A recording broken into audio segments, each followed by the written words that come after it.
जाते हैं बेटा थर्मोडायनेमिक्स के अंदर लेते हैं, यानी the branch of chemistry which deals with the change of energy and the factors that affecting the change is called the thermodynamics. जब हम किसी भी सिस्टम में चेंज के बारे में पढ़ते हैं तो उसको हम थर्मोडायनेमिक्स कहते हैं। चेंज के बारे में पढ़ना यानी आपने अभी तक हम किस सिस्टम के बारे में या हम किस एनवायरनमेंट के बारे में बात कर रहे हैं, अभी तक मैंने आपको ये चीजें नहीं बताई। यानी थर्मोडायनेमिक्स को जब हमने शुरू करना है तो हमें सबसे पहले उसमें कौन कौन सी छोटी छोटी टर्म यूज होती हैं उनके बारे में पढ़ना पड़ेगा। बोलो, तो हम पहले बेटा सबसे छोटी छोटी टर्म्स के बारे में पढ़ते हैं जो एक थर्मोडायनेमिक्स के अंदर यूज होती है। तो बेटा थर्मोडायनेमिक्स में सबसे पहली टर्म यूज होती है बेटा सिस्टम। सिस्टम क्या होता है? वो कोई भी हमारा एनवायरनमेंट का वो हिस्सा जिसमें हम थर्मोडायनेमिक्स के चेंज ऑब्जर्व करते हैं।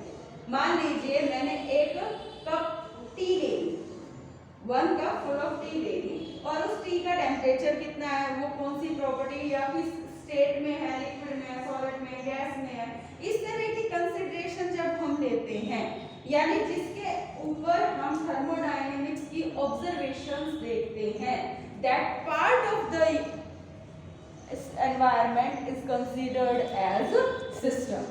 यानी कोई भी एक बीकर है, उसके अंदर लिक्विड है या गैस है, जो भी है जिसमें हम कोई भी थर्मोडायनेमिक चेंज को ऑब्जर्व करते हैं, वो हिस्सा हमारा क्या कहलाता है? सिस्टम। और जिसमें हम थर्मोडायनेमिक प्रोसेसेस को ऑब्जर्व करते हैं और उससे अलग कोई भी पार्ट बच गया, वो कहलाता है हमारा सराउंडिंग। एक्सेप्ट अस, एक्सेप्ट मी, सॉरी, इंक्लूडिंग अस, चाहे हम भी क्यों ना हो। मैं अगर इस टेबल को कंसीडर कर रही हूँ, इस बेंच को कंसीडर कर रही हूँ, तो ये सिस्टम है और हम सब क्या बन जाएंगे? सराउंडिंग। और सिस्टम प्लस सराउंडिंग क्या कहलाता है बेटा? यूनिवर्स। क्या कहलाता है बेटा यहाँ पे? System plus surrounding universe. Clear है या नहीं है? तो सबसे पहले हमने यही बात पढ़ी है बेटा कि सिस्टम एक थर्मोडायनेमिक क्या है? ब्रांच है बेटा, साइंस में आ जाती है क्योंकि इसको हम फिजिक्स में भी पढ़ते हैं और केमिस्ट्री में भी पढ़ते हैं। तो ये ब्रांच है साइंस की जो डिफरेंट फॉर्म्स ऑफ एनर्जी और उनके रिलेशनशिप को बारे में बताता है, उसको थर्मोडायनेमिक्स कहेंगे। सिस्टम वो हिस्सा होता है थर्मोडायनेमिक्स का, या सिस्टम वो हिस्सा होता है यूनिवर्स का जिसमें हम थर्मोडायनेमिक कंसिडरेशन यानी इफेक्ट ऑफ टेम्परेचर, प्रेशर, ये सारी चीजें ऑब्जर्व करते हैं, उसको हम कहते हैं सिस्टम। सिस्टम के अलावा जो पार्ट बच जाता है यूनिवर्स का, उसको हम कहते हैं सराउंडिंग। यानी सिस्टम प्लस सराउंडिंग क्या बन जाता है? हमारा यूनिवर्स। अब आपके सिस्टम कितने तरह के होते हैं बेटा? We have 3 types of system. 3 types of system. 3 types में कौन कौन से हैं? First is open, second close, third isolated. One thing है, you have to be clear in your mind बेटा, ये चीजें एक बेसिक कंसेप्ट है कि थर्मोडायनेमिक्स यानी एनर्जी के पार्ट को हमने समझना, और वो सिस्टम में मैं एग्जाम्पल ले रही हूँ कि मैं आपको एक एग्जाम्पल के थ्रू इन तीनों पार्ट को समझाऊंगी, लेकिन ये नहीं है कि सिर्फ वो उसी से ही रिलेटेड है, किसी और से रिलेटेड नहीं होगा, ऐसा नहीं होगा। ठीक है बेटा? जैसे आपको मैंने एक एग्जाम्पल से लेके चल गई। एग्जाम्पल क्या लिया?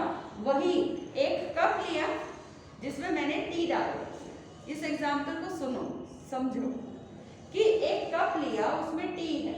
अब आप गरम चाय है, गरम चाय को थोड़ी देर रख दो तो उसमें क्या चेंज ऑब्जर्व करोगे? टेम्परेचर। वो थोड़ी देर बाद ठंडी हो जाएगी। और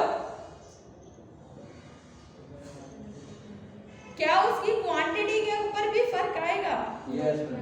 क्यों? क्योंकि वो जो गरम चाय है उसमें से कुछ वेपर्स जो है वो बाहर निकल जाते हैं। बोलो, यानी अगर मैं इसमें टी ले रही हूँ तो आफ्टर सम टाइम वो वेपराइज हो जाएगी और टेम्परेचर कम हो जाएगा। यानी ओपन सिस्टम वो टाइप ऑफ सिस्टम है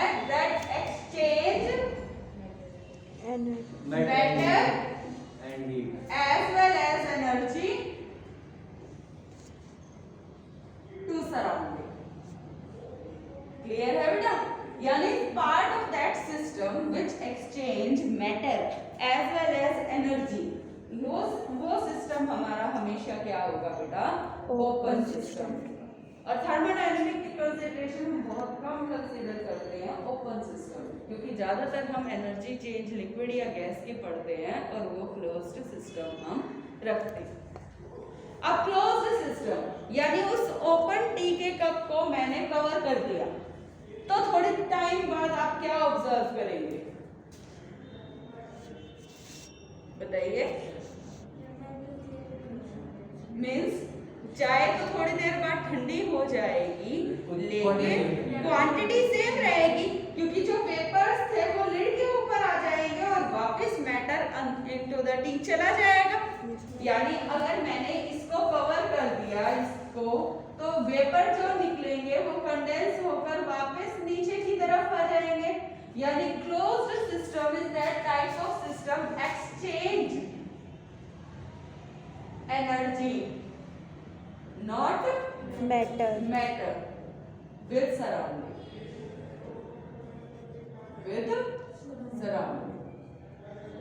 isolated system यानी that type of system, अगर मैं उस टी को आपके जैसे थर्मस की फ्लास्क होती है, स्टील की फ्लास्क होती है, उसमें रख दूं तो वो चाय गर्म ही रहती है, ना मैटर एक्सचेंज होता।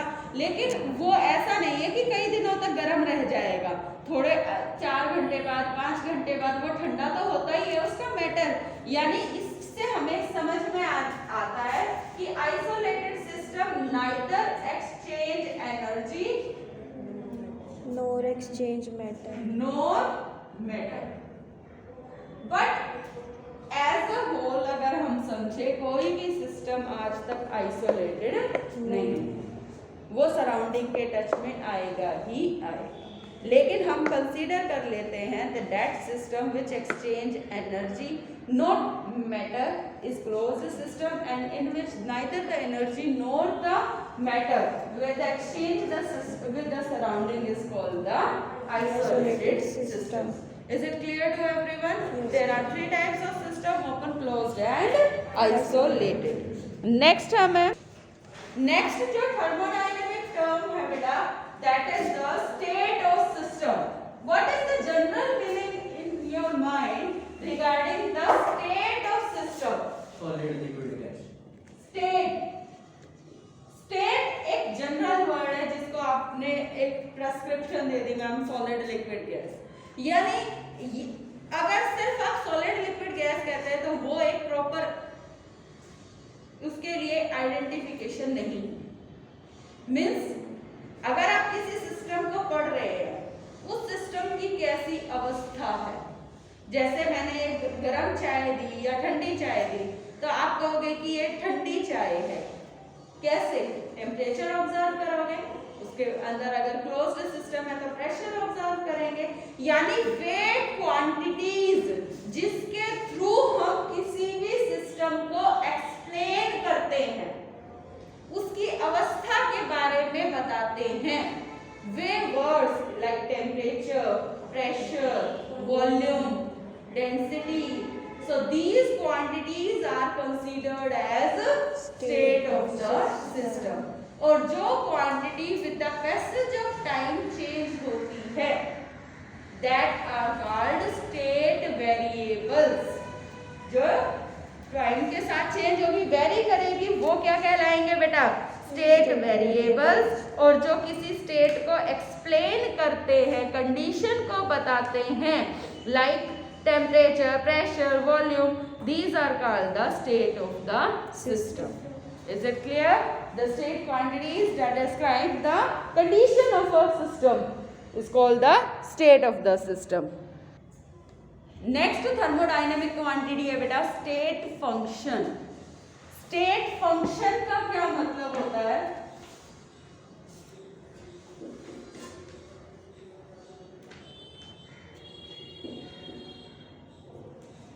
स्टेट फंक्शन यानी वो फिजिकल क्वांटिटी या वो state of the system which depends only on initial state and final state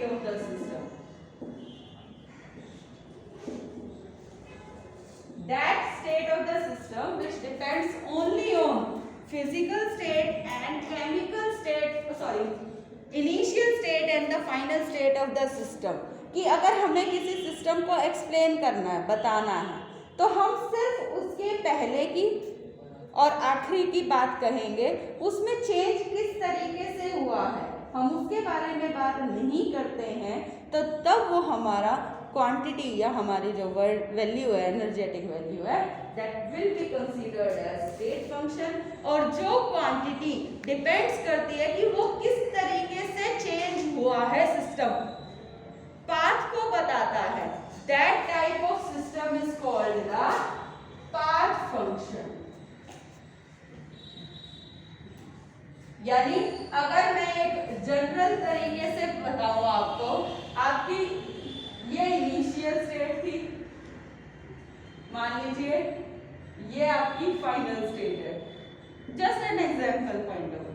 तो ये क्या है आपका, सिर्फ इनिशियल और फाइनल पे डिपेंड किया, ये आपका क्या कहलाया, स्टेट फंक्शन। और जो इस चेंज को, इस पाथ को बताता है कि कैसे वो चेंज हो रहा है, that is called the path function. Clear? Is it clear or not? Yes, ma'am. तो स्टेट फंक्शन में जैसे हम एक बात कर लेते हैं,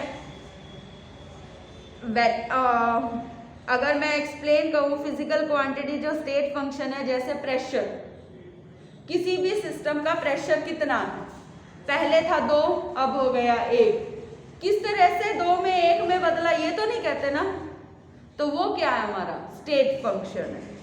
या हम कहें टेम्परेचर, पहले टेम्परेचर था 20 अब हो गया 30, चेंज हो रहा है, स्टेट वेरिएबल है। लेकिन 20 से 30 में कैसे चेंज हुआ, पहले 21 में चेंज हुआ या 22 में या 23 में, ऐसे तो नहीं कहते ना, हम सीधा ही वैल्यू को बोलते हैं, अब वो 20 अब वो 30 है। तो जो इनिशियल और फाइनल सिचुएशन पे डिपेंड करता है, that is called the state function. और जो पाथ पे डिपेंड करता है, अब पाथ पे डिपेंड करने की वाली बात को अगर हम कहें तो हम लेके चल सकते हैं वर्क, या हम कह सकते हैं बेटा वो क्वांटिटी जो आपके पाथ पे डिपेंड करती है। For an example, let's take the example density, mass और वॉल्यूम। तो दो स्टेट फंक्शन है, लेकिन जो इनकी यूनिट हो जाती है वो होती है पाथ फंक्शन। तो एरिया है जैसे हमारा,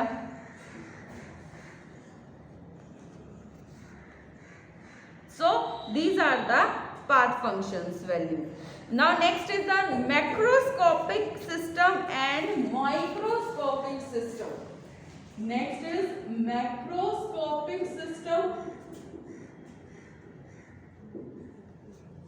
microscopic system. Macro stands for huge quantity, micro stands for small quantity.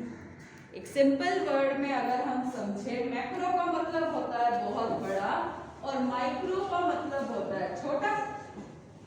बोलिए। Yes, ma'am. यही एक जनरल बेटा science and chemistry specially the answers related to the words hidden in word itself. Word के अंदर ही उसका मतलब छुपा होता है केमिस्ट्री में बहुत ज्यादा। मैक्रोस्कोपिक मीन्स अगर हम एक सिस्टम के अंदर large number of atoms, ion या मॉलिक्यूल्स के बारे में पढ़ते हैं तो वो हमारा मैक्रोस्कोपिक सिस्टम कहलाता है। लेकिन जब हम बात करते हैं बेटा स्मॉल क्वांटिटीज की तो वो हमारा माइक्रोस्कोपिक सिस्टम कहलाता है। Small quantities like electron, proton, neutron. लेकिन थर्मो में तो हम इन चीज़ों की बात नहीं करते बेटा, तो हम मोस्टली मैक्रोस्कोपिक प्रॉपर्टीज के बारे में पढ़ते हैं। और मैक्रोस्कोपिक प्रॉपर्टीज को हम दो में डिवाइड करते हैं, एक्सटेंसिव प्रॉपर्टी,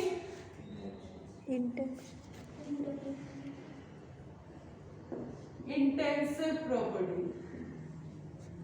एक्सटेंट को अगर आप कहो तो क्वांटिटी, एक्सटेंट मतलब अमाउंट, सम वैल्यू, और एक्सटेंसिव को आप कंसीडर करो लाइक क्वालिटी, यानी वे properties that depends on the quantity of a system, एक सिस्टम के ही बारे में हम समझ रहे हैं ना अभी तक, तो एक सिस्टम के अंदर क्वांटिटी के ऊपर जो प्रॉपर्टी डिपेंड करती है that is the extensive property, and that depends on the quality of the या nature of the system, that is called the intensive property. Quantity वाली प्रॉपर्टी जैसे अगर हम बात कर सकते हैं क्वांटिटी के हिसाब से, like the example mass, mass volume, कितने लीटर है, कितने ग्राम है, बोलते हैं बेटा। या हम बात करते हैं हीट कैपेसिटी, हीट की कितनी अमाउंट है उसको हम कंसीडर करते हैं। या हमारी और भी वैल्यूज आएंगे बेटा थर्मोडायनेमिक प्रॉपर्टी, उसमें आप समझ पाओगे कि गिव्स फ्री एनर्जी हम किसको कहते हैं, लाइक दिस। तो वर्ड्स बताने की बजाय हम बात करेंगे फिर उसके नेचर के बारे में। नेक्स्ट है intensive property that depends upon the nature of the system, not the quantity, that is the density, mass और वॉल्यूम। मास एक फिजिकल एक्सटेंसिव प्रॉपर्टी है, वॉल्यूम एक एक्सटेंसिव प्रॉपर्टी है बेटा। मास और वॉल्यूम एक्सटेंसिव प्रॉपर्टी है, लेकिन मास और वॉल्यूम डेंसिटी एक इंटेंसिव प्रॉपर्टी है।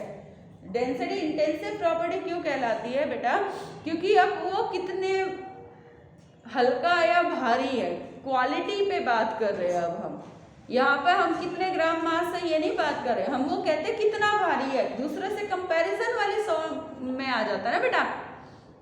या हम बात करते हैं मोल फ्रैक्शन या मोलैरिटी या टेम्परेचर, टेम्परेचर कम है या ज्यादा, बोलो। Yes ma'am.